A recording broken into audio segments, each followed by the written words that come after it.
grossir. L'angiogénèse est globalement un des éléments essentiels pour le développement. Et entre la surface récepteur et l'intérieur, il y a une transmission de l'information. J'appuie sur un interrupteur, j'allume la lumière, mais entre-temps, il y a tous les câbles qui sont là. Vous avez ici un cœur humain perfusé. On va lui délivrer produits fluorescents et ça va permettre de suivre l'activité électrique. Vous avez une image comme ça. Vous voyez apparaître en quelques secondes toute l'électricité. Professeur de physiologie donc à Amsterdam, c'est la grande équipe d'URER. C'est l'équipe qui a fondé l'électrophysiologie cardiaque dans le monde. CNRR, c'est Centre de mémoire, de ressources et de recherche.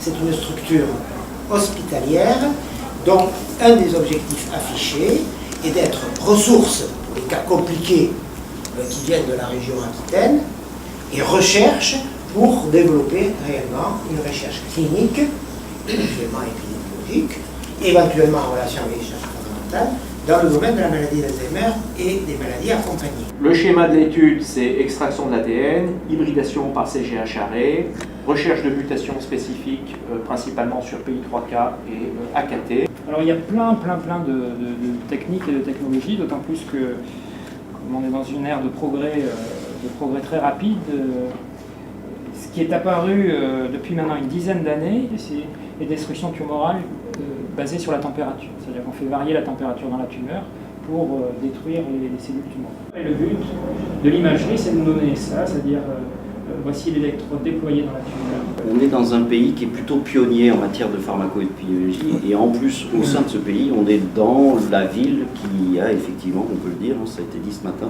c'est véritablement ici, je pense que les concepts de pharmacoépidémiologie sont L'idée, c'est d'utiliser donc des produits, des traceurs qui vont cibler ces organes.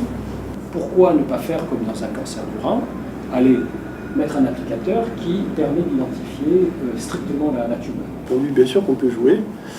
C'est d'autant plus que ça mettait en place la RCP d'oncologie thyroïdienne au CHU, qui va apparaître dans le New England. Alors vous voyez que nous sommes, théoriquement, on devait être premiers. Bon, voilà.